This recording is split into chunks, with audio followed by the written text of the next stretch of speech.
Okay, Tinubu, God's I beg. You not get votes where I miss you. Southeast is not, see, you not get one vote on the election day. You know, one vote you not see. All the Igbo leaders and all Igbo rich men, you guys, because of money or because what you are benefiting the government or what you're going to benefit, you guys kept quiet and they jailed your brother. Mazi Nnamdi Kanu has been sent to life imprisonment. Why? Because he was raising an alarm about the terrorism, about the fulanization of this country called Nigeria. The 10th National Assembly will go down as the most useless, unproductive and redundant assembly in the history of parliament. Alright my people, welcome back again. Good morning, good afternoon, good evening, depending on the time you're watching this particular video. The 2027 general election is getting tightened and Tinubu has been promised 0 votes from Southeast.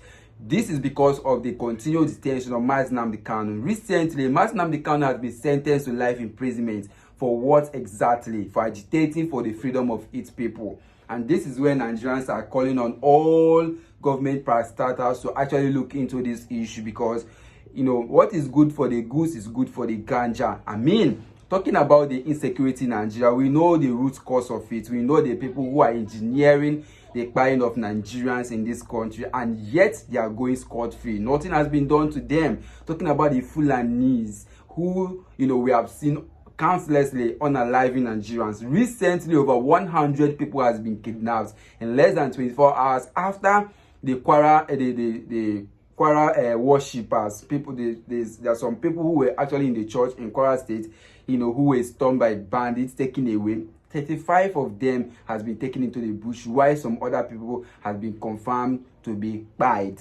This has become the face of Nigeria recently. Insecurity has become like a normal thing. Nigerians are getting used to, waking up to bad news, waking up to seeing people unalived, and this is what it is all about.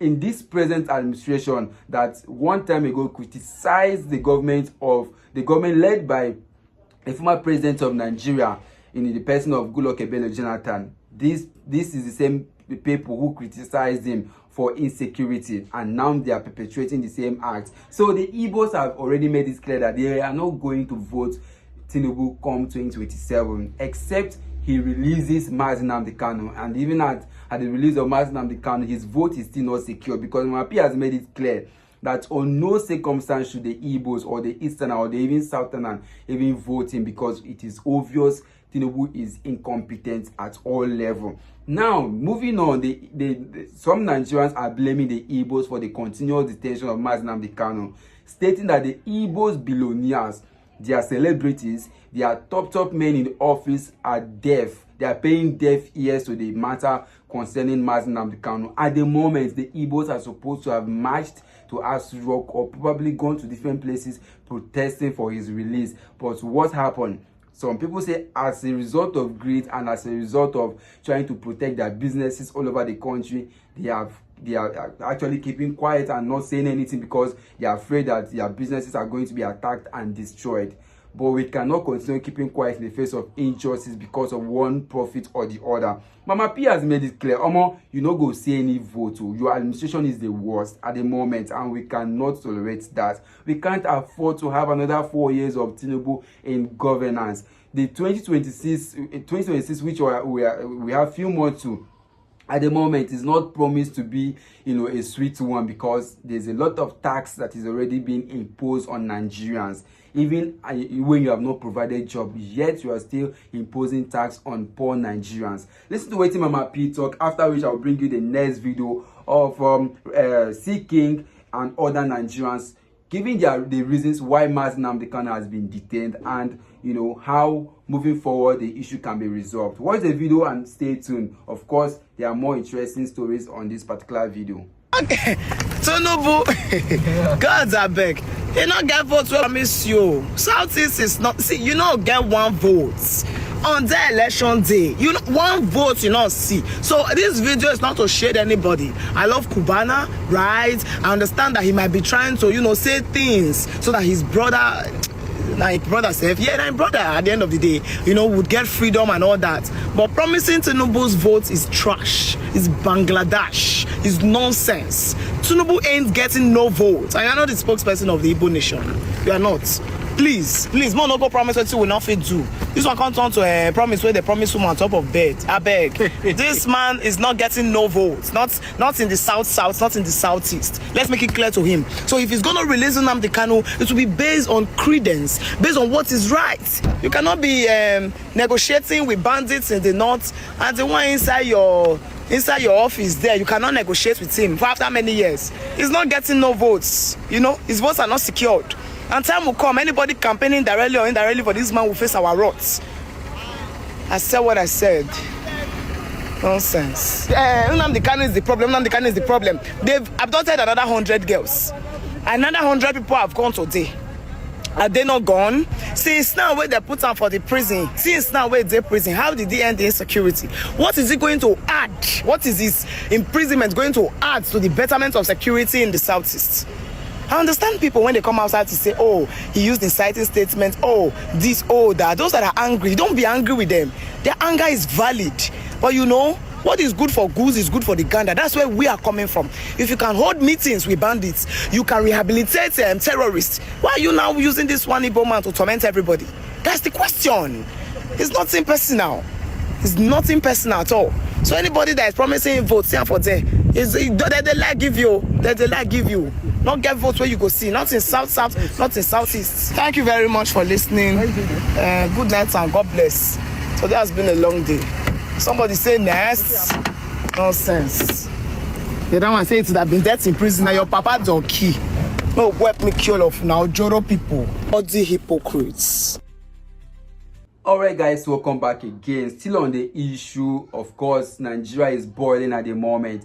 The sentencing of Mazi Kanu, you know, true to the recent abduction of over 100 people, you know, by Fulani herdsmen is already boiling. America has released yet another statement regarding Nigeria, you know, as a country of particular concern.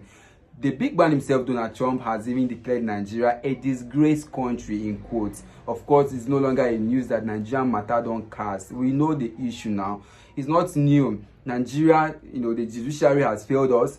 You know, all the arms of the government has failed us. I mean, at the moment, especially those men in the House of Assembly, Akpabio and his agents of darkness, those guys are actually paying deaf ears. While the American Parliament are sitting and discussing the way forward for Nigerians who are being plied on a daily basis, they are there sending, you know, allowances, pocket money, you know, to, you know, their criminal gangs in the name of parliamentarians. We know these issues in Nigeria, and it is up to us as citizens of this country to rise up to the occasion. Our spirits cannot be dulled. It is high time we actually hit the streets, protest. I think that is the only way, because it is obvious the government understands violence much more than peace. Because how will you tell me that Mazi Kanu has, you know, who was never found with arm can be locked up, while Ahmed, who has spied a lot of Nigerians, is walking free?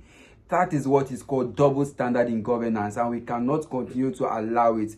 Because if we're actually preaching one Nigeria, then there has to be equality in all sectors, irrespective of race, tribe, or whatever. There must be equality.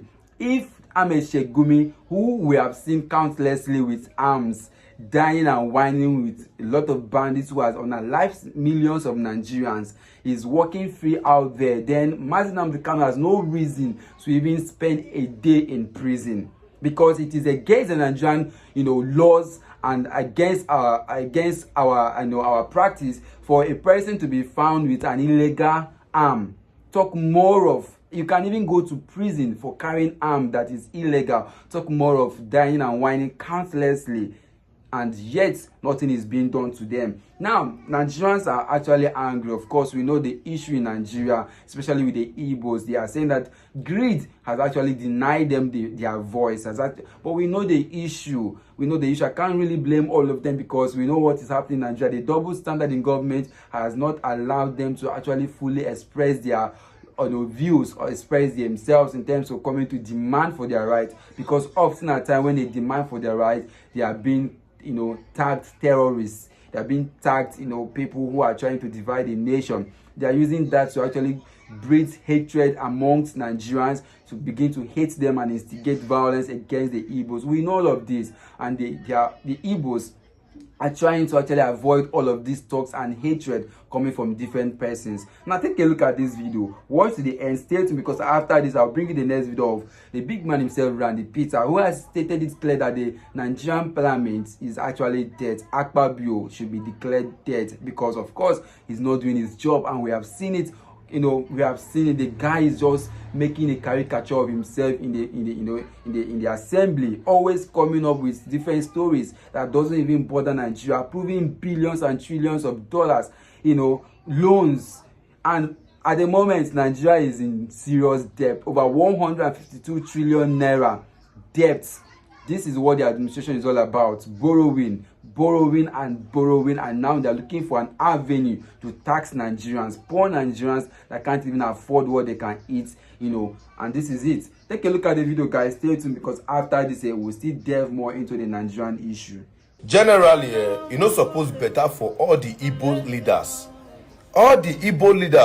and all Igbo rich men.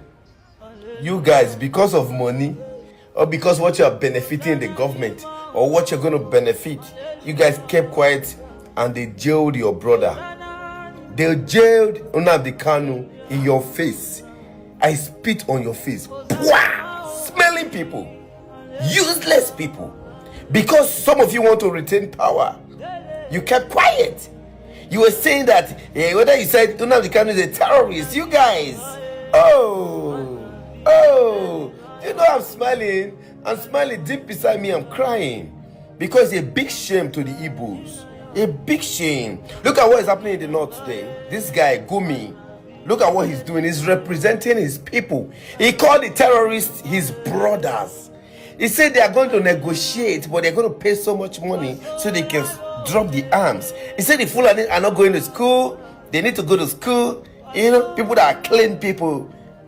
He's calling them his brother, and nobody's doing anything. But you people, bastards, are there defending nonsense. Your brother is in jail. I feel like crying for all of you, because of all of you are in trap. All of you are in trap. Rubbish people. Yeah, you people are rubbish people. Look at my face. You're rubbish people. Because of power or because of money? Oh, damn shit. Shame on the Igbos. Mazi Nnamdi Kanu has been sent to life imprisonment. Why? Because he was raising an alarm about the terrorism, about the Fulanization of this country called Nigeria. Yes, he told us about the country that Fulani are planning to take over, Islam are planning to take over, and it is happening exactly how he said it. And that is why you hate him. A truth needs to be said.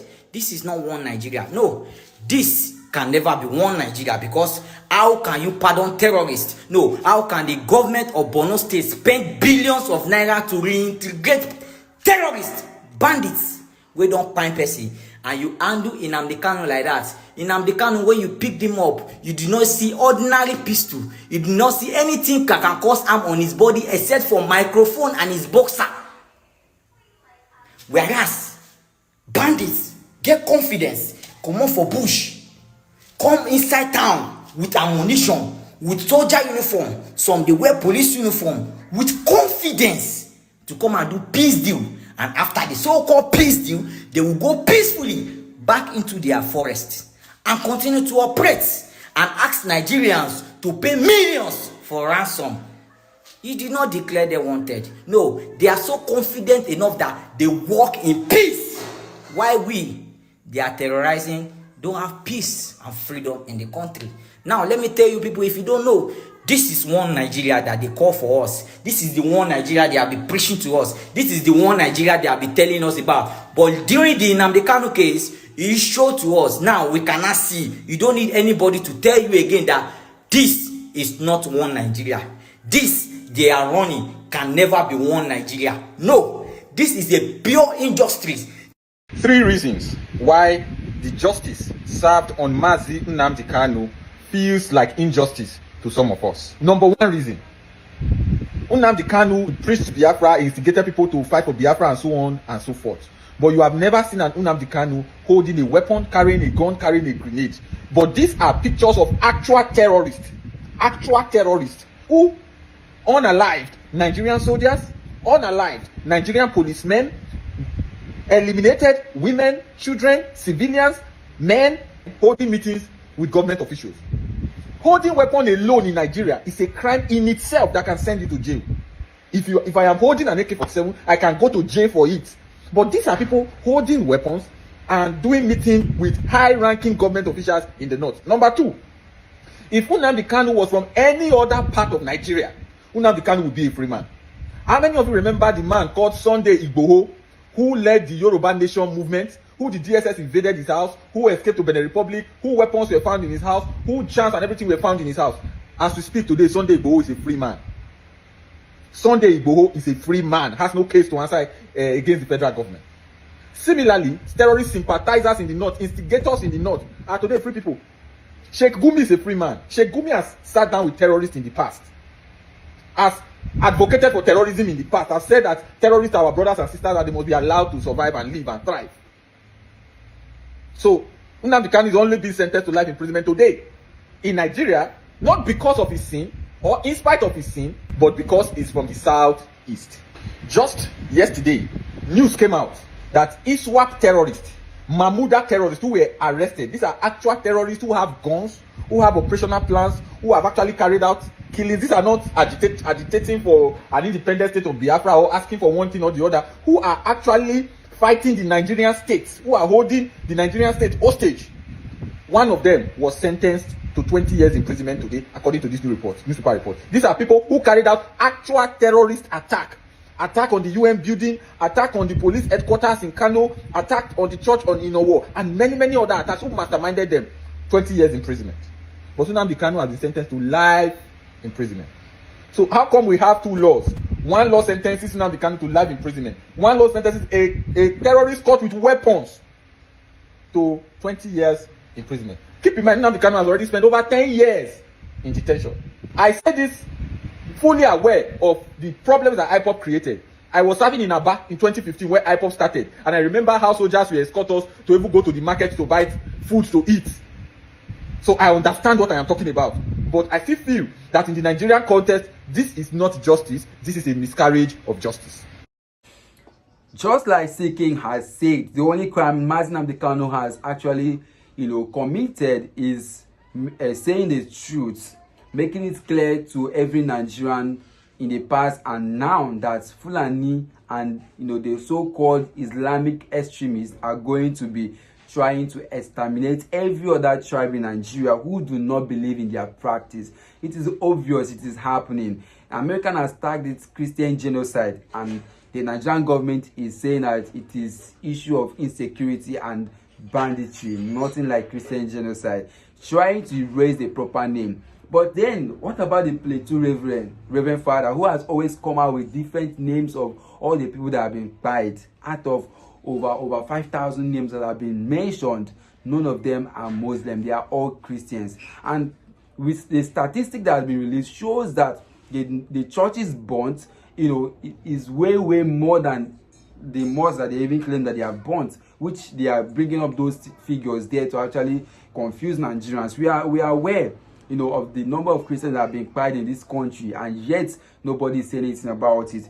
But then Nigerians are not happy. They are saying that this present administration needs to be dissolved. Of course, at the moment, it is obvious that they don't even know what they are doing. They are confused. They can't even pass a single judgment. They can't even pass a single bill that can reform the Nigeria, reform Nigeria and probably change the security issues. I mean, how do we even tend to get security in this country where we are, recruiting bandits, repented Boko Harams into the Nigerian army? Look at the recent general that was murdered. I mean, he gave his location to the Nigerian army and he was busted. They did a live video of how they killed him. This is reality. Gone are those days that a single soldier, will be beaten on the streets and the entire community will be rained with bullets and bombs, and because of course they know that this particular soldier is risking his life for these people. I mean, a general was quiet and nothing was done about it. And these few armies that went to probably intervene and all of that were also ambushed and they were all quiet. This is Nigeria. Nigeria at the moment is terrifying. Nobody is safe. In the church, you are not safe. In the, when you're traveling out there on the road, you are not even safe. On those states has been captured by kidnappers. Here and there, the issue of kidnapping has become so rampant, and it is obvious that this present administration is doing nothing about it. This is the issue. This is the problem Nigerians are asking. Nigeria, what is the way forward? What is the way forward? How do we begin to contain this issue? Because it is obvious that these people are not even ready to work for us at the moment. Well, it is left for us to begin to actually take action, decisive action against this present administration, because it be like say Trump is a delay to come. Nigerians are tired. Trump come. That has become the national anthem of every Nigerians. Come and take over. After all, they say Trump is coming to actually invade Nigeria, take over our natural resources, and Nigerians are asking, the ones where we get, how many times you don't reach our mouth? It is meant for the elites. It's meant for the, for the high class ones, the politicians and their families. The poor Nigerians are not benefiting anything. That is fact.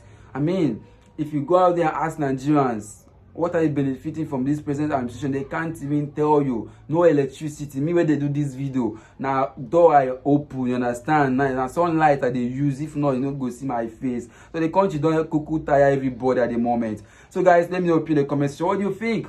Should Trump come in, or should Nigerians actually storm the streets? At the moment, we are tired. All we are asking for is security. They are not giving us road. They are not giving us any other thing. At least let our life be safe and secure. Let us be sure that when we go out there to hustle for our daily bread, we will not become bread in the hand of our enemies. That is all we are seeking for. Well, let me know in the comment section, guys. Don't forget to smash the like button, share this video, subscribe, and also stay tuned, because more updates will be coming your way as we get to the 2027 general election, and also as we get to the release of Mazi Kanu. Thank you for watching, and see you all on my next videos.